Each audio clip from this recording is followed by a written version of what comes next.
Très bien les frères et sœurs, on veut prendre la parole du Seigneur et nous encourager ensemble dans cette parole. Car la parole du Seigneur a toujours beaucoup de choses à nous dire.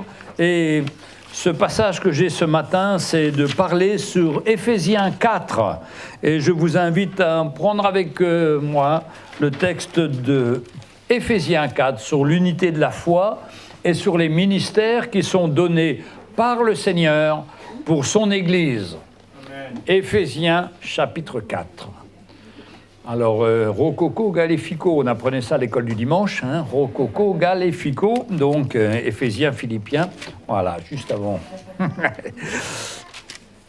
Ah, c'est merveilleux parce que ça reste, hein, quand on est même un certain âge, on se rappelle, je n'ai pas été à l'école du dimanche, j'ai appris ça après, une fois que j'étais converti vers 21 ans, et c'est toujours resté, et c'est pratique pour retrouver les livres de la Bible. Très bien, donc Éphésiens 4, c'est un chapitre très important parce qu'il nous parle que Dieu a fait des dons à l'Église et comment Dieu veut nous équiper l'Église du Seigneur avec les différents ministères. Verset 7, « Mais à chacun de nous, la grâce a été donnée selon la mesure du don de Christ. C'est pourquoi il est dit, étant monté dans les hauteurs, il a emmené des captifs et il a fait des dons aux hommes. » Ces dons, c'est des onctions différentes pour servir l'Église et pour être ses instruments. Et c'est pourquoi après, il énonce ces 5 ministères. Il a donné, verset 11, il a donné les uns comme apôtres, les autres comme prophètes, les autres comme évangélistes et les autres comme pasteurs et docteurs. Il y en a 5 ministères.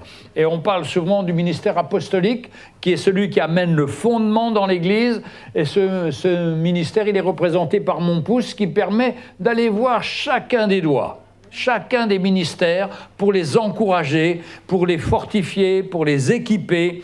Et on a le privilège d'avoir ces ministères dans nos églises, pas dans l'église locale, mais à travers notre union d'église et le travail que Dieu fait. Et ça, c'est pour notre édification. Le don qui a été donné, c'est pas les hommes. On ne vénère pas les hommes. On reconnaît l'onction qu'il y a dans leur vie et qui nous amène une parole sûre, fiable, conforme à la parole de Dieu et qui sont en train de construire, d'établir nos églises de plus en plus. L'apôtre lui amène le fondement. Le fondement de notre Église, c'est la mort et la résurrection du Seigneur. C'est l'œuvre de résurrection et l'œuvre de mort de Jésus qui a fait de nous des nouvelles créatures. C'est à cause de ça que nous sommes là. Nous avons été pardonnés de nos péchés. Nous avons été transformés par le Seigneur. Et la transformation continue toujours avec les différents ministères qui sont donnés. Et dans ce passage d'Éphésiens, il nous rappelle quel est le but de ces ministères. Au chapitre 12, c'est pour le perfectionnement des saints en vue de l'œuvre du ministère. On a besoin d'être perfectionnés, les frères et sœurs. Qu'on ne marche pas avec nos idées, nos pensées, mais avec la parole de Dieu qui veut nous perfectionner aussi et nous montrer pleinement le plan du Seigneur. C'est pourquoi l'Évangile, ce n'est pas quelque chose qu'on raconte ou qu'on récite, c'est quelque chose que nous devons vivre. Nous, premièrement, les pasteurs. D'ailleurs, l'apôtre Paul disait « Il faut que je meure à moi-même pour que je puisse grandir avec le Seigneur. » Il n'y a pas d'autre moyen de grandir que nous, les pasteurs, nous devons donner notre vie, mourir à nous-mêmes. Et si nous sommes transformés, il y a de l'espérance pour chacun d'entre vous. C'est parce que nous sommes changés que Dieu nous donne le courage d'annoncer sa parole, parce que ce n'est pas une théorie, c'est une expérience vécue, d'abord par les anciens. Et je dis souvent, les anciens, ils ont fait beaucoup de bêtises quand ils ont grandi avec le Seigneur. Pour aimer le Seigneur, les a surtout toujours sortis ou les a amenés à se repentir, à retrouver la communion avec le Seigneur, mais pas de rester en bas. Mais il nous a relevés. C'est une grâce. On a cette grâce-là de faire des erreurs, mais en même temps, la main du Seigneur nous montre qu'il faut nous relever. Et si on peut vous encourager, c'est parce que nous sommes passés par les mêmes situations que vous passez les uns et les autres, les mêmes épreuves, les mêmes choses, bien sûr un peu différemment, mais dans la mesure que nous traversons des épreuves, chacun d'entre nous, mais on se relève avec l'aide du Seigneur et on peut vous aider dans toutes les situations. Comme vous savez, ma femme et moi, nous avons 3 enfants. Le 4e, c'était moi pour ma femme, mais nous avions, nous, 3 enfants. Notre fils à 18 ans nous a dit « Papa, je ne veux plus aller à l'église, je veux vivre ma vie. » Et il est parti dans le monde, et dans le monde de la drogue. Et pendant 4 ans, nous l'avons attendu tous les soirs. Et il revenait, il avait été traîné avec les mauvaises personnes. Il avait été drogué lui-même, il se droguait, il vendait de la drogue. Et puis, il était fini. Mais nous, les parents, en tant que parents, un jour, j'arrive dans la cave et je vois qu'il y a plein d'objets volés. Et je savais que c'était mon fils qui faisait ces trafics en tout genre et qu'il avait besoin, et que j'aurais pu le mettre dehors en tant que pasteur. Et là, le Seigneur m'a dit, si tu mets ton fils dehors de la maison, eh bien, tu vas perdre ton fils. Mais supporte, prie pour lui, attends-toi à ma grâce. Et pendant 4 ans, moi et ma femme, on l'attendait tous les soirs. On le voyait arriver vers minuit, et titubant, et nous, on allait se coucher, et puis lui rentrer à la maison. On a toujours essayé de garder un contact avec lui, même si c'était difficile, même si c'était gênant, moi, en tant que pasteur, d'avoir un fils drogué. Et puis, au bout de 4 ans, ma femme a eu la merveilleuse idée de dire à notre fils, ben, si tu veux, on te paye un voyage au Zimbabwe, parce que là-bas, il y a un camp de jeunes. Et là, ça te fera du bien. Et lui, il a dit à sa maman, ben, je suis d'accord. Mais en réalité, il était d'accord pour aller voir ce qu'il fumait comme drogue là-bas au Zimbabwe. Et c'était ça, sa motivation. Mais Dieu s'en est servi et a permis ces choses-là. Et il est parti. Premier jour, il n'est pas assisté à la réunion. Il y avait les jeunes toute la journée qui faisaient des activités sportives. Le soir, ils avaient des réunions. Il n'est pas assisté le premier jour, mais le 2e jour, il a assisté. Et le 3e jour, il était là devant le pupitre, là pour demander pardon pour ses péchés. Au bout de 4 ans. Ça a duré plusieurs jours où il nous téléphonait. « Papa, il y a de la drogue cachée à la maison. Il y a de l'argent volé. Papa, j'ai des choses volées dans la maison. Papa, je te demande pardon. Papa, maman, je te demande pardon. » Ça a duré 3 jours. Et comme à cette époque, il n'y avait pas Internet, le téléphone coûtait très cher pour le Zimbabwe depuis la France. On a décidé, moi et ma femme, d'aller le visiter. Et on a été le visiter donc au Zimbabwe. Et là, il continuait à se repentir, à réaliser qu'il nous avait trompés, volés, enfin fait beaucoup de bêtises et qu'il nous demandait pardon. Mais comme le Seigneur lui avait pardonné, on ne pouvait que le pardonner. Et il a accepté pleinement et on a accepté pleinement son pardon. La seule chose qu'il nous a dit à la fin, la chose qu'il nous a dit importante à la fin, c'est que vu qu'il faisait du trafic de drogue, il ne pouvait pas revenir ici à Nanterre parce que les gens avec qui il était allaient le tuer. Parce que quand on arrête ces trafics-là, on a affaire à des gangs, et là, il pouvait être tué. Donc, le pasteur de l'île Maurice qui était avec nous, le frère Mickey, a dit « qu'il vienne habiter chez moi dans notre île, à l'île Maurice », et c'est comme ça que mon fils est parti. Et là-bas, il a servi le Seigneur, il a été prêcher l'évangile auprès des drogués comme lui, et il a amené beaucoup au Seigneur. Et nous sommes reconnaissants et fiers de ce que le Seigneur a fait. Le Seigneur prend soin de nos enfants, mais même les pasteurs passent avec ces situations-là. Et quand je parle de ça à une assemblée, comme par exemple dimanche dernier auprès des Gitans, où j'ai raconté ça, il y a plein de dames, de mamans qui sont venues pour nous raconter qu'elles vivaient les mêmes choses. Mais je dis, il y a de l'espérance, il faut regarder au Seigneur, s'attendre au Seigneur. Le Seigneur va faire des miracles. Il est capable de toucher nos enfants et de les amener à nouveau sur le droit chemin. C'est une question de foi et d'attente. Mais c'est pourquoi, mes frères et sœurs, chacun d'entre nous, nous avons besoin de nous perfectionner, comme dit Acte 4, verset 12. Ces ministères ont été donnés dans notre vie chrétienne, dans nos églises, pour le perfectionnement des saints, en vue de l'œuvre du ministère et de l'édification du corps de Christ.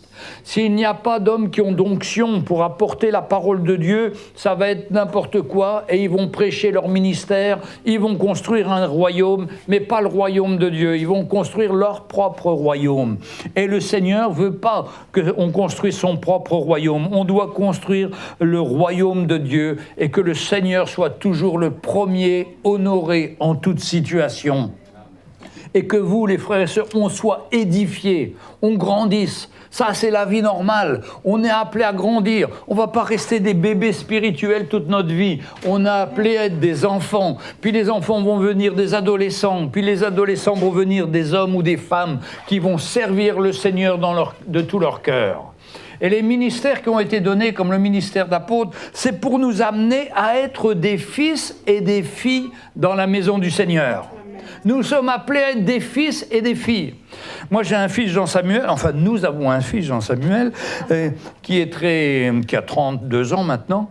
Par exemple, il vient à la maison, il me dit, papa, il dit pas papa, il regarde la maison et puis il dit, tiens, il a oublié de changer l'ampoule, papa. Donc, il va changer l'ampoule électrique qui est cassée quelque part, il va réparer la prise, il va tout faire, il n'y a rien besoin de lui dire. Donc, il y a des choses comme ça où on voit que la maison de Dieu, c'est notre responsabilité. C'est ça, être des fils et des filles. On voit qu'il manque un peu de peinture là-bas, ah, ben, on va voir le pasteur et puis on lui dit, allez, j'achète la peinture et je vais faire, moi je sais peindre. Bon, on ne sait pas tous peindre. Je croyais que je savais peindre, mais jusqu'au jour où on m'a dit il faut mieux que tu arrêtes, Jean-Louis, de peindre, parce qu'après il faut refaire, parce que c'est pas dans le bon sens, c'est pas comme ci, c'est pas comme ça. Bon, je reconnais mes limites et j'accepte mes limites. Mais je veux vous dire que l'édification que le Seigneur veut faire dans notre vie, c'est pour qu'on soit des hommes et des femmes à la stature parfaite de Christ, qui était plus parfait que Jésus-Christ. Il réussissait partout. Il acceptait de mourir à lui-même partout. Il acceptait de ne pas répondre. Il était injurié, il ne répondait pas. On crachait sur lui. Et il ne répondait pas parce qu'il avait un cœur, il avait un désir de savoir comment je vais aider cette personne qui aujourd'hui m'injurie, qui est mon ennemi. Et c'est pourquoi Jésus se mettait toujours au niveau des personnes pour essayer de les relever.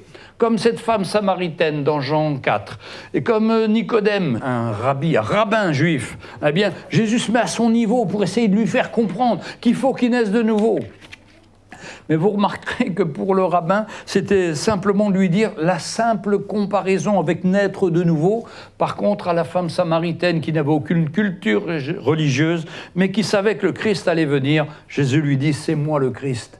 Et il n'a pas pu dire ça au rabbin, parce que le rabbin était parti dans une élucubration qui aurait l'emmené encore plus loin du Seigneur. Mais il parle à son niveau qu'il faut naître de nouveau. Donc, tout ça, ça nous a été donné jusqu'à ce que nous soyons tous parvenus à l'unité de la foi et à la connaissance du Fils de Dieu, à l'état d'homme fait, à la mesure de la stature parfaite de Christ. La parole de Dieu est très claire. Elle nous encourage, mes frères et sœurs, à devenir des hommes faits, des hommes et des femmes faits, à l'unité de la foi. On ne peut pas croire à des choses qui ne sont pas dans la parole de Dieu. La parole de Dieu, c'est là le critère, c'est là la base. On doit s'aligner avec cette parole et arrêter d'y croire. Dernièrement, il y a des pasteurs qui m'écrivent, ou des personnes dans les églises qui m'écrivent, « Pasteur, que pensez-vous de reconstruire des autels ?» Mais ça, c'est dans l'Ancien Testament, ça. Il faut oublier ça, c'est fini ce temps-là. Là, on construit l'autel qui est dans notre cœur. Et la première construction, c'est notre vie spirituelle, afin que nous devenions des hommes et des femmes faits à la stature parfaite de Christ. La stature parfaite de Christ, c'est-à-dire ressembler à Jésus-Christ. C'est-à-dire ne pas vouloir avoir raison, mais accepter la folie des hommes, mourir à nous-mêmes, laisser l'œuvre du Seigneur se faire dans la vie des uns et des autres. Et c'est ça la grâce du Seigneur. Ainsi, nous ne serons plus des enfants flottants, emportés à tout vent de doctrine. Ah oui, un enfant, j'ai été enfant. Ah, on allait jouer aux billes, on allait faire ça, on allait dans les têtards. On changeait toujours d'activité tout le temps. On n'était pas stable, c'est ça l'enfant. Mais l'enfant spirituel, il doit grandir, s'attendre au Seigneur. Et là, il nous est dit, l'enfant flottant et emporté à tout vent de doctrine. Il y a des doctrines de plus en plus folles qui viennent. Il y a des doctrines qui disent, allez, donnez 1 000 € et vous recevrez 3 000 €. C'est pas la Bible, ça. Ça, c'est la technique des hommes, c'est la tromperie des hommes. Hein. C'est la tromperie des hommes par leur ruse dans les moyens de séduction. Nous ne devons pas être séduits par ces fausses doctrines. Nous devons être séduits par l'amour et la vérité du Seigneur. Mais en professant la vérité dans l'amour, nous croîtrons à tous égards en celui qui est le chef, Christ. Mes frères et sœurs, on doit grandir dans la vérité. La vérité de la parole, elle est à notre portée, chacun d'entre nous. C'est à nous de la lire. On ne peut pas la lire pour vous. C'est à vous de la chercher, cette vérité, et la vérité nous rendra libres. D'ailleurs, dernièrement, je parlais sur l'évangile de Jean, et j'ai noté un verset que j'aurais voulu vous lire, c'est dans Romains 14, 17, et il nous est dit, le royaume de Dieu, ce n'est pas le manger et le boire, mais la justice, la paix et la joie par le Saint-Esprit.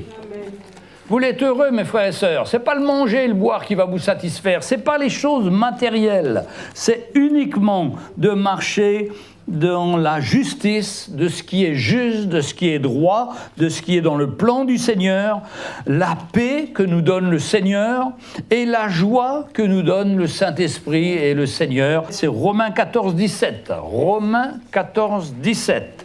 C'est un verset que tous les chrétiens devraient savoir, ça. Parce que les gens disent, allez, viens, on va faire la fête, on va louer le Seigneur, on va faire ci, on va faire ça. Et puis, ce n'est pas le royaume de Dieu. Après, on s'aperçoit qu'il y a des choses qui ne vont pas, qui n'est pas la gloire du Seigneur. Donc, le royaume de Dieu, ce n'est pas le manger et le boire, mais la justice, ce qui est vrai, la vérité du Seigneur, la paix et la joie par le Saint-Esprit. Et le Saint-Esprit veut mettre la paix et la joie dans notre cœur. Et c'est comme une sonnette d'alarme. Quand il n'y a plus cette paix et cette joie dans le Seigneur, c'est que mes frères et sœurs, on s'est détourné quelque part de la vérité. Et qu'il est important de revenir à la vérité de la parole. Demander au Seigneur de nous éclairer pour qu'on retrouve notre cœur à cœur avec lui et qu'on retrouve la soif de lire sa parole. Parce que dans la parole, il y a la vérité, il y a le cœur du Seigneur. Et on a besoin de connaître le cœur du Seigneur. Mais en professant la vérité dans l'amour, je reviens à Éphésiens 4, verset 15, nous croîtrons alors à tous égards en celui qui est le chef, Christ. C'est en Christ que nous allons croître. La Bible nous dit, nous avons tout pleinement en Jésus-Christ. Il n'y a pas besoin d'aller chercher ailleurs. Nous avons tout pleinement en Jésus. La paix, la joie, la vérité, l'amour du Seigneur. Il veut nous transformer pour qu'on lui ressemble encore davantage. Verset 16, c'est de lui, et grâce à tous les liens de son assistance, que tout le corps bien coordonné et formant un solide assemblage tire son accroissement selon qui convient à chacune de ses parties et s'édifie lui-même dans l'amour. L'Église, c'est un corps. La tête, c'est la partie principale, c'est Jésus. Et c'est à Jésus qu'on doit obéir. Nous sommes les membres. Alors on peut être un doigt de pied, on peut être un doigt de la main, on peut être un bras, peu importe. Mais il y a une unité dedans. Et parce qu'on reçoit nos ordres de la tête. Et on a besoin de recevoir les ordres de la part du Seigneur, d'ouvrir notre cœur au Seigneur, de comprendre son plan, sa volonté. Et nous, on exécute les membres, chacun pour sa place, pour sa part. Et ce qu'il nous demande, le Seigneur, c'est d'être fidèle dans ce qu'il nous confie. À certains, il va confier, je ne sais pas, par exemple, de balayer. À d'autres, il va confier qu'il va faire la musique, comme notre famille Aka. Hein. Eux, ils ont tous les dons. Ils sont 5, là, ils sont tous les dons. Ils travaillent tous pour le Seigneur. Ils font tous quelque chose pour le Seigneur. Et on est reconnaissant au Seigneur. C'est le type même de famille qu'on doit avoir en vue pour chacun d'entre nous. Si on est célibataire, si on est jeune marié, si on est vieux marié. On est vieux mariés, nous, 46 ans. Hein, 46 ans de mariage. Notre but, c'est de servir le Seigneur, notre famille, et ainsi que nos enfants. On sert le Seigneur ensemble. Parce que la première église, avant que ce soit ici, c'est dans notre maison. La vérité de l'Évangile, c'est dans notre maison. Malheureusement, certains sont venus au Seigneur sur le tard et ont été mariés, divorcés, vécu des drames terribles. Mais mes frères et sœurs, le Seigneur nous a donné une famille dans l'Église. Nous sommes avec des frères et sœurs. Nous ne sommes plus comme dans le monde. Nous avons été blessés par le monde, rejetés par le monde. Mais quand on a accepté le Seigneur nous a libérés, nous a rendus libres. Et la vraie famille, c'est la famille du Seigneur ici. Moi-même, j'ai une famille dans le Seigneur et une famille charnelle. Bon, ils ne connaissent pas beaucoup, il n'y en a pas beaucoup qui connaissent le Seigneur, mais ma vraie famille, elle est avec vous. C'est là qu'on est à l'aise, c'est là qu'on peut parler, c'est là qu'on peut exprimer notre cœur. Avec l'autre famille, à part la politique et des sujets comme ça, qui finissent toujours par des polémiques terribles, il faut mieux éviter toutes ces discussions et puis s'attendre au Seigneur. Alors, toute cette famille-là, le corps du Seigneur, elle est bien coordonnée, chacun à sa place. Et ce que Dieu nous demande, c'est qu'on soit fidèles, chacun d'entre nous, dans ce qu'il nous demande. Si le Seigneur vous demande d'aller visiter telle personne, tel voisin et tout, ben faites-le. C'est le Seigneur qui vous le demande, ce n'est pas votre pasteur. Le pasteur ne peut que vous encourager. Mais le Saint-Esprit est capable de vous parler et de vous montrer ce qu'il faut faire. Il faut aller voir telle personne, lui parler du Seigneur, s'attendre à sa grâce. On est tous responsables. Et l'Église, elle grandit quand chacun est fidèle. Vous savez, le Seigneur ne nous demande pas à tous de prêcher. C'est donné à certains, Dieu appelle certains, donne cette responsabilité, mais à d'autres, il ne donne pas. Mais par contre, il nous donne des responsabilités que vous pouvez faire et que moi, je ne peux pas faire à votre place. Parce que les voisins, les amis autour de vous, c'est vous qui les connaissez et c'est votre responsabilité d'aller les voir. Alors, c'est de lui, grâce à tous les liens de son assistance, que tout le corps bien coordonné forme un solide assemblage. Chacun tire son accroissement selon la force qui convient à chacune de ses parties et s'édifie lui-même dans l'amour. Voilà, le corps, il est solide. Si chacun est fidèle, si chacun est à sa place, le corps va être fidèle, va être fort. Chacun va pouvoir recevoir la force pour son accroissement, c'est-à-dire son progrès spirituel, selon la force qui convient à chacune de ses parties, et on va s'édifier ensemble dans l'amour. Extraordinaire ce passage de Éphésiens 4 qui nous parle des 5 ministères, puis qui nous parle le but de ces 5 ministères, mais qui continue par les exercices pratiques, je dirais. Exercice pratique, verset 17, le titre du chapitre, c'est « Dépouillement du vieil homme et revêtement de l'homme nouveau ». Le Seigneur veut nous dépouiller de notre vieil homme, du vieux Jean-Louis, de la vieille Sonia. Tout ça, ça doit disparaître pour qu'on puisse être des êtres nouveaux qui servons le Seigneur de tout notre cœur. Voici ce que je dis et ce que je déclare dans le Seigneur. Vous ne devez plus marcher comme les païens. Les frères et sœurs, vous m'entendez ? C'est l'apôtre Paul qui écrit à cette église d'Éphèse et qui lui donne le secret d'une église forte et après qui leur dit « Vous ne devez plus marcher comme des païens, qui marchent selon la vanité de leurs pensées. » Arrêtons de marcher avec nos pensées humaines. Elles nous éloignent du plan de Dieu, elles nous éloignent de Dieu. Et il nous est dit, ils ont l'intelligence obscurcie, ils sont étrangers à la vie de Dieu, à cause de l'ignorance qui est en eux et à cause de l'endurcissement de leur cœur. Frères et sœurs, on voit plusieurs dangers. On ne doit pas marcher comme le monde. C'est pour ça que tous les conseils que le monde peut nous donner, il faut vraiment s'en méfier. Parce que tous les spécialistes qu'on a et qui se contredisent les uns et les autres, il ne faut pas les écouter. Il faut écouter le Seigneur et obéir au Seigneur. Leurs pensées sont souvent de la vanité, c'est-à-dire le fait de se mettre en avant, de l'orgueil qui est manifesté. Ils ont l'intelligence obscurcie, ils sont étrangers à la vie de Dieu. Là, j'ai reçu un article d'un pasteur sur la GPA, gestation médicale assistée. Ça vient de passer pendant les vacances, ils mettent les lois qui sont un petit peu tendancieuses et ils permettent à un couple de femmes homosexuelles de pouvoir avoir un enfant ou à une femme célibataire de pouvoir avoir un enfant, c'est-à-dire de ne pas plus avoir besoin des hommes. C'est terrible. On est dans une civilisation qui rejette Dieu et la famille.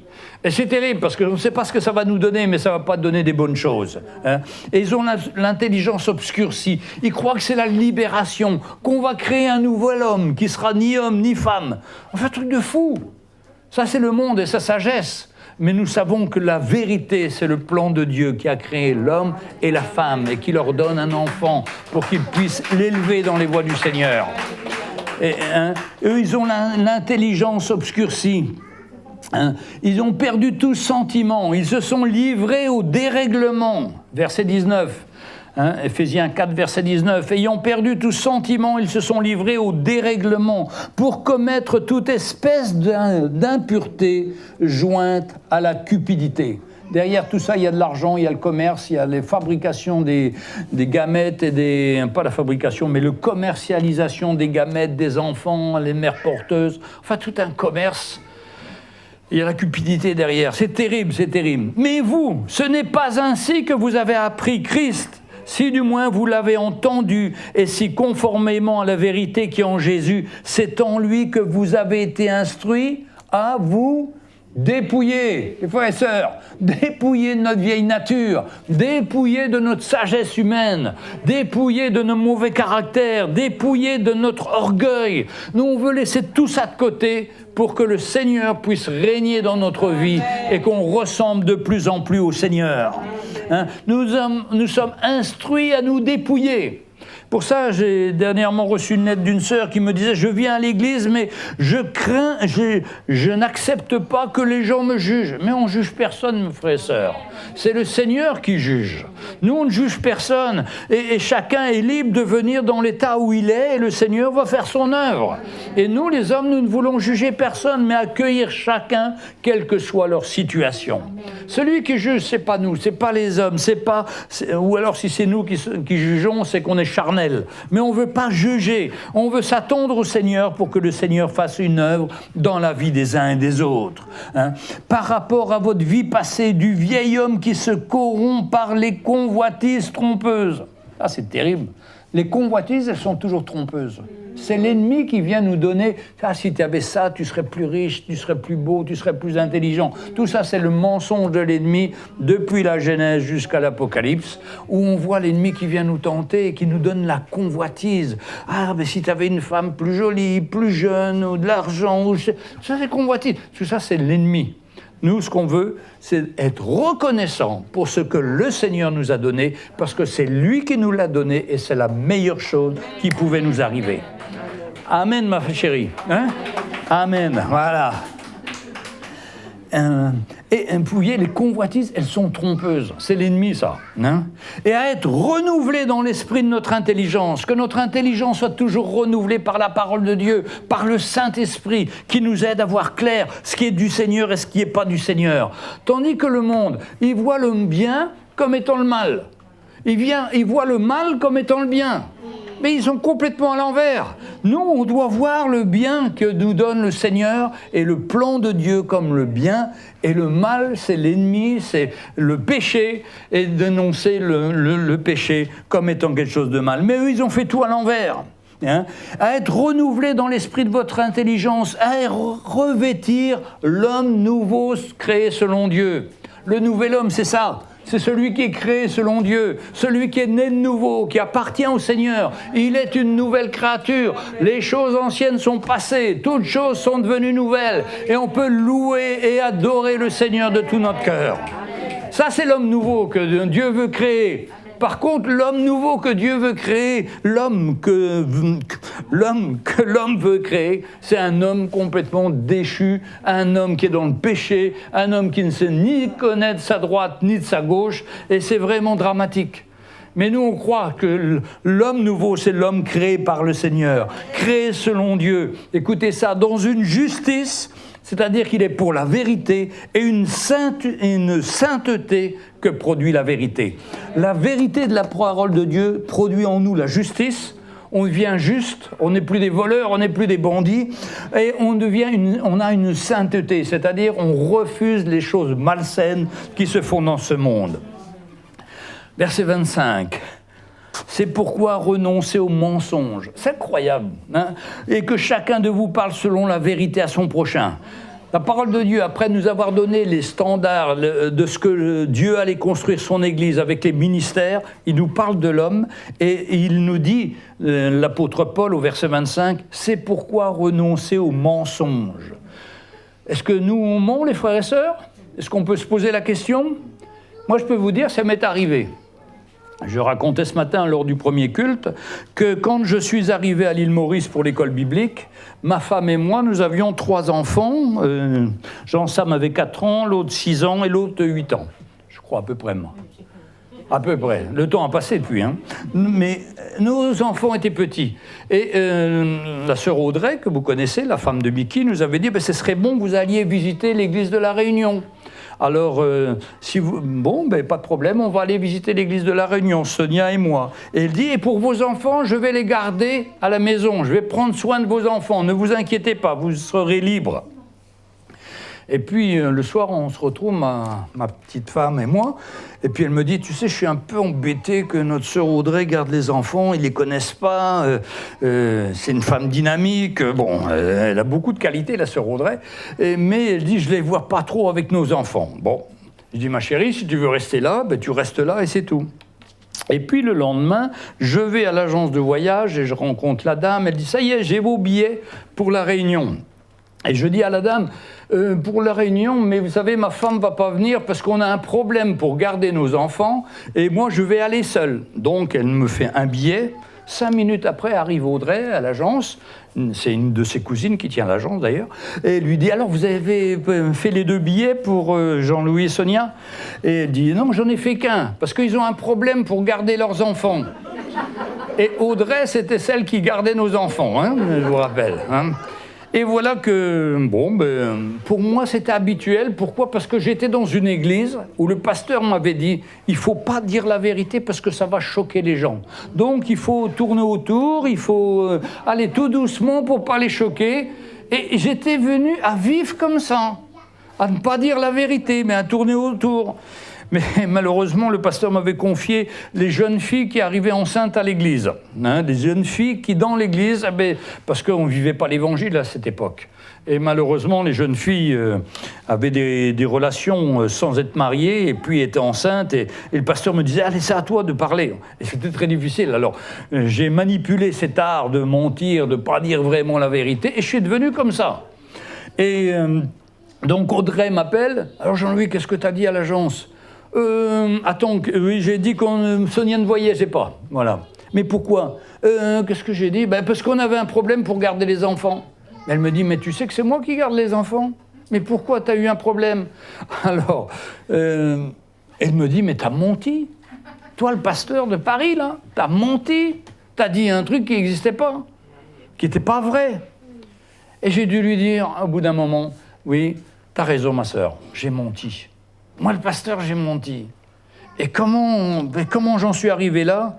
Je me suis rappelé ce temps où j'étais dans nos églises, où on apprenait à ne pas à mentir, mais d'une autre façon. C'est terrible. Et donc, ça m'a électrocuté. Je suis tombé de haut. Et là, la vérité était là. J'avais menti. Mais la Bible nous dit que c'est la vérité qui nous rend libres. Et donc, j'ai dit à la sœur Audrey, ma sœur, je te demande pardon, vraiment, j'ai menti. Je reconnais que j'ai menti. Que le Seigneur me libère de ça. Et puis, je me suis rappelé tout ce temps passé, tous ces temps où c'était toujours comme ça. J'ai dit, Seigneur, je ne veux plus ça dans ma vie. Et j'ai été voir le frère Mickey, on a prié ensemble, et j'ai été libéré. Enfin, je n'ai pas été libéré. Il a prié pour moi, j'ai confessé mon péché. Mais quand on confesse son péché, on est déjà pardonné quelque part. On est pardonné, et puis après, on s'en rappelle toute sa vie. Encore aujourd'hui, je m'en rappelle, à dire maintenant la vérité et ne pas emballer les choses parce que c'est la vérité qui rend libre. Et je suis tellement reconnaissant que la sœur Audrey ne m'a pas raté, mais qu'elle m'a dit la vérité parce que tout d'un coup, j'ai réalisé mon état. Et on a besoin d'entendre la vérité dans nos vies, mes frères et sœurs. On a besoin d'entendre cette vérité qui vient nous confronter et nous dire « Mais tu es en train de marcher comme les païens ». Tu as besoin de venir pleinement au Seigneur et parler dans la vérité. Hein. Et c'est pour ça qu'il dit aux chrétiens, renoncez aux mensonges et que chacun de vous parle selon la vérité à son prochain. Car nous sommes membres les uns des autres. Ben oui, on est une nouvelle famille. On est une famille en Christ. On doit se dire la vérité. On doit être vrai. Si je ne peux pas te recevoir à midi, mais je préfère te dire je ne peux pas te recevoir à midi plutôt que de faire un truc semblant ou à peu près puis que ça ne va pas. Non, non. On se tient dans la vérité et comme ça, on grandit. Ça évite beaucoup d'embrouilles dans les églises, beaucoup d'incompréhension. On est vrai les uns avec les autres. Que ton oui soit oui, que ton non soit non. C'est ce que nous enseigne la parole de Dieu. Alors, ça je suis là. c'est pourquoi renoncer au mensonge. Bon, voilà. Car nous sommes membres les uns des autres. Verset 26. Si vous vous mettez en colère, ne péchez point, et que le soleil ne se couche pas sur votre colère. Ne donnez pas accès au diable. Alors ça, on était jeunes mariés avec Sonia, et puis on avait de temps en temps des colères, des incompréhensions.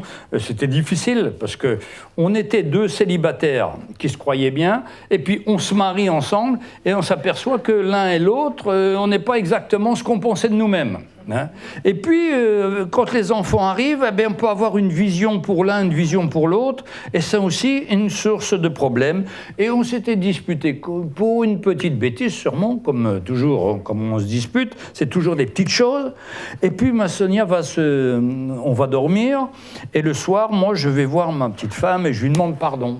Parce que je l'ai énervé ou je lui ai dit quelque chose qui ne lui plaisait pas. Je ne me rappelle plus ce que c'était. Et ma femme, elle dit « Non, toi, tu as trop facile à demander pardon. Toi, tu as trop facile. » Donc, elle n'a pas voulu me demander pardon. Elle s'est endormie et vers minuit, elle a senti son cœur qui battait.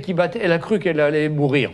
Donc, elle m'a réveillé et puis elle m'a dit « Oh, mon chéri, je te demande pardon, je te demande pardon. » Ben, j'ai accepté pleinement son pardon et après, elle a dormi comme une enfant. Et tout ça, mes frères et sœurs, pour vous montrer l'attitude qu'on doit avoir et ce que dit la parole de Dieu. Ne t'endors pas sur ta colère. Bon, on a eu bien des conflits dans toute notre vie, mais depuis quelques années, on n'a plus de conflits. Parce qu'on fait confiance au Seigneur, on est unis ensemble et c'est vraiment une grâce. Mes frères et sœurs, les couples peuvent avoir des combats, des difficultés, c'est normal, ça arrive à tout le monde. Mais il faut grandir. Il faut décider de ne plus rester des enfants, mais de s'unir dans l'union avec le Seigneur. Pour ça, la Bible parle de la corde à 3 fils. Hein, il y a le mari, la femme, et au milieu, il y a le Seigneur. Et quand je me dispute avec Sonia, je me dispute déjà avec le Seigneur. Et le Seigneur me montre, c'est pas bien, va demander pardon. Et quand Sonia fait pareil, le Seigneur lui montre. Et ensemble, on marche ensemble, on est unis. Et c'est à ça que nous sommes appelés. Ne vous inquiétez pas, tous les couples ont des conflits comme ça, des situations, mais il faut les régler. Et c'est ce qui s'appelle aussi prendre sa croix. Accepter que l'autre te demande pardon et toi-même lui pardonner. Et avant d'accuser l'autre, on dit il y a 3 doigts qui te regardent. Toi, tu montes d'un doigt, mais il y en a 3 qui te montrent. C'est déjà nous-mêmes qui devons nous humilier personnellement, et puis on s'attend au Seigneur pour que le conjoint s'humilie. Mais j'ai toujours vu, quand je m'humilie moi, ma femme est toujours prête aussi à s'humilier et à reconnaître. Et c'est merveilleux. Et c'est comme ça qu'on marche depuis 46 ans. Et on est content, on se fortifie et que notre mariage va de mieux en mieux. Amen, ma chérie? Non. Alors, que le soleil ne se couche pas sur votre colère. Verset 27. Ne donnez pas accès au diable. Frères et sœurs, quand on est en colère l'un contre l'autre, on donne accès au diable. Ah non, je ne lui pardonnerai pas. Ah non, je ne suis pas d'accord avec elle. Ah ben la prochaine fois, je ne vais pas la rater. Tout ça, c'est donner accès au diable. C'est permettre à l'ennemi de pouvoir nous venger. Non, notre vengeance, il n'y a pas notre vengeance. Il faut fermer notre pensée à toutes ces choses qui viennent de l'ennemi et avoir le cœur du Seigneur et à dire « Seigneur, non. Seigneur, tu l'as béni. Seigneur, c'est de ma faute. Je m'humilie. » Et puis ça s'arrête là. Et c'est vrai qu'après qu'elle me demandait pardon à minuit, elle a dormi comme un bébé. Ma belle femme. Voilà. Hein? Donc c'est vraiment des conseils pratiques et concrets qui sont donnés dans la parole de Dieu qu'on doit appliquer tous les jours. Ça ne sert à rien d'avoir une grande théologie si on n'est pas capable de se pardonner, si on n'est pas capable de s'aimer, de s'encourager, de se relever. Mes frères et sœurs, c'est le b.a.-ba de la vie chrétienne. Et c'est là qu'on doit grandir et c'est là que le Seigneur nous attend. Alors, verset 28. « Que celui qui dérobe ne dérobe plus, mais plutôt qu'il travaille en faisant de ses mains ce qui est bien pour avoir de quoi donner à celui qui est dans le besoin. » C'est incroyable que le Seigneur parle et que le Seigneur nous parle de ne pas dérober. Nous, les chrétiens, si on est une nouvelle créature, on ne devrait pas dérober. Mais quand même, la chair est faible. Hein. J'avais un ami chrétien, un pilote d'avion, qui va au BHV pour acheter des vis qu'il avait cassées, une vis très spéciale, et il y a un monde fou, il regarde les vis, il ne trouve pas, enfin il trouve une vis, et il avait besoin d'une seule vis. Il l'a pris, il l'a mis dans sa poche, et puis il a dit, allez, ça va, hein, j'ai attendu 1 heure pour trouver ma vis, je ne vais pas payer. Mais il ne savait pas qu'il y avait des caméras qui étaient en train de le filmer. Et tout d'un coup, il y a 2 gars qui sont sortis, des gars très costauds, qui sont venus le voir, et dit, monsieur, venez avec nous, et suivez, sortez ce que vous avez dans votre poche. Il a sorti la vis qu'il avait volée. Et pour ça, il a été condamné. Pas grand-chose, c'était 1 centime la vis. Mais c'est le style qu'on doit veiller. Hein. Il faut mieux se donner ce centime, avoir la paix tranquille, que de passer par des situations d'humiliation qu'il a pu connaître cet homme, et que des fois nous pouvons passer si nous ne sommes pas honnêtes. Mes frères et sœurs, nous les chrétiens, nous devons représenter la lumière du Seigneur, l'honnêteté, et de ne pas permettre des petites choses, parce que ça va plus vite. On a toujours des arguments, mais ce n'est pas des arguments du Seigneur, ça, c'est des arguments de l'ennemi. C'est pourquoi la parole nous dit de ne pas, que celui qui dérobe ne dérobe plus, mais plutôt qu'il travaille en faisant du bien, qu'en faisant de ses mains ce qui est bien, écoutez ça, pour avoir à donner à celui qui est dans le besoin. La Bible nous dit qu'il n'y a plus de joie à donner qu'à recevoir. Si on travaille pendant la semaine, si on a un salaire, eh bien qu'on puisse être reconnaissant au Seigneur, et que si on voit quelqu'un, un frère, dans la difficulté, qu'on puisse lui donner de tout notre cœur. Parce que nous devons nous soutenir les uns les autres. L'argent que Dieu nous confie, ce n'est pas pour nous, c'est pour être un instrument de bénédiction pour l'œuvre du Seigneur et pour les frères et sœurs. Verset 29, on continue, qu'il ne sorte de votre bouche aucune parole mauvaise, mais s'il y a lieu, quelques bonnes paroles qui servent à l'édification et communiquent une grâce à ceux qui l'entendent. Hein, il nous dit qu'il ne sorte de votre bouche aucune parole mauvaise. Alors ça peut être des paroles pas vraiment mauvaises, ou ça peut être des paroles « Oh là là Seigneur, j'y arriverai pas. Oh Seigneur, je suis fatigué. Oh Seigneur, je peux pas. » Des fois, on confesse des choses négatives, mes frères et sœurs. Au lieu de confesser la parole de Dieu, au lieu de faire confiance à la parole de Dieu, il faut mieux mettre un scotch à sa bouche et dire « Seigneur, non, je me confie en toi. » Et ne pas sortir des paroles mais sortir des paroles qui servent à l'édification et qui communiquent une grâce à ceux qui l'entendent. Pendant des années, j'ai dit à ma femme, on n'y arrivera pas ce mois-ci, on aura des problèmes, on aura des difficultés. Elle me disait, faisons confiance au Seigneur. Alors dans mon foyer, c'était elle le pasteur. C'est elle qui encourageait le pasteur. Hein, c'était le moyen à l'envers. Maintenant, on est deux, on est beaucoup plus forts. Hein, mais qui servent à l'édification et communiquent une grâce à ceux qui l'entendent. On se parle entre nous, mes frères et sœurs. Ne rentrons pas dans les choses négatives, n'allons pas nous plaindre, n'allons pas critiquer, mais au contraire, ayons une parole qui édifie, qui encourage. Quelqu'un vient me voir en me disant « là, je suis découragé, ça va plus et tout ». Eh bien, moi, je vais lui parler, ou on va lui parler, chacun d'entre nous, on lui dit « regarde au Seigneur ». Attends-toi à lui. Le Seigneur est fidèle. Le Seigneur ne nous délaisse pas. Le Seigneur a toujours une réponse à nos situations. Donc on va aider cette personne qui a les yeux sur la terre à s'élever un peu et à regarder au Seigneur. Et là, la personne va être édifiée, elle va être encouragée et ça va lui communiquer une grâce à ceux qui l'entendent. Elle va dire « oui, j'avais oublié ». Ça nous arrive d'oublier. N'attristez pas le Saint-Esprit de Dieu par lequel vous avez été scellés pour le jour de la rédemption. Et puis il continue, que toute amertume, toute animosité, toute colère, toute clameur, toute calomnie, toute espèce de méchanceté disparaissent du milieu de vous. C'est ça le vieil homme, c'est ça ce qu'il y a en nous. Hein, toute cette amertume, toute cette animosité, cette colère, tout ça, ça fait partie du vieil homme. Et de la vieille femme, bien sûr. Hein? Et c'est ça qu'on a besoin d'évacuer. C'est ça qu'on a besoin de dire, Seigneur, non, je ne veux plus m'énerver, Seigneur. Je crie à toi, libère-moi, fais de moi quelqu'un qui ait la joie, qui ait la paix dans mon cœur. La méchanceté disparaisse du milieu de vous. Verset 32, soyez bons les uns avec les autres. Apportez l'amour du Seigneur, apportez la vie, soyez des encouragements, soyez bons les uns avec les autres, compatissants. Compatissants, c'est-à-dire prenant leurs soucis, leurs problèmes et leur disant il y a une solution, c'est le Seigneur. Hein? On a besoin de se rappeler tout le temps que c'est le Seigneur. Vous pardonnant réciproquement comme Dieu vous a pardonné en Christ. Dans la limite que Dieu nous a pardonné, il n'y a pas de limite. C'est sans limite. Tout ce qu'on a fait avant, toutes les choses anciennes ont été effacées, toutes choses sont devenues nouvelles. Il nous a pardonné totalement. Mais pourquoi on ne pardonnerait pas à notre frère ou à notre sœur qui nous a fait un petit truc? Mais c'est rien ça, c'est par maladresse ou il n'a pas fait exprès, ça peut arriver aussi. Mais qu'on puisse pardonner, qu'on puisse effacer tout ça et dire Seigneur merci, tu as tout pris sur la croix. Comme tu m'as pardonné, moi aussi je dois pardonner à mon frère et à ma sœur. Et de ne pas rien avoir contre quelqu'un, mais remettre cette personne au Seigneur et dire, Seigneur, c'est toi qui t'en occupes. Même si c'est votre ennemi, même si c'est votre voisin qui vous persécute, Seigneur, bénis-le. Et Seigneur, tu vas intervenir. Vous pardonnant réciproquement comme Christ vous a pardonné en Christ. Hein? Comme Dieu vous a pardonné en Christ. Quelle grâce! On a un évangile qui est puissant, mes frères et sœurs. Un évangile qui veut être concret dans votre vie, dans ma vie, dans la vie de chacun d'entre nous. Pour que toutes ces choses de la terre disparaissent et qu'on marche dans l'esprit, qu'on soit des encouragements les uns pour les autres et qu'on serve le Seigneur de tous nos cœurs. Amen. Alléluia. Eh bien, on va terminer là, on va se lever et on va prier le Seigneur.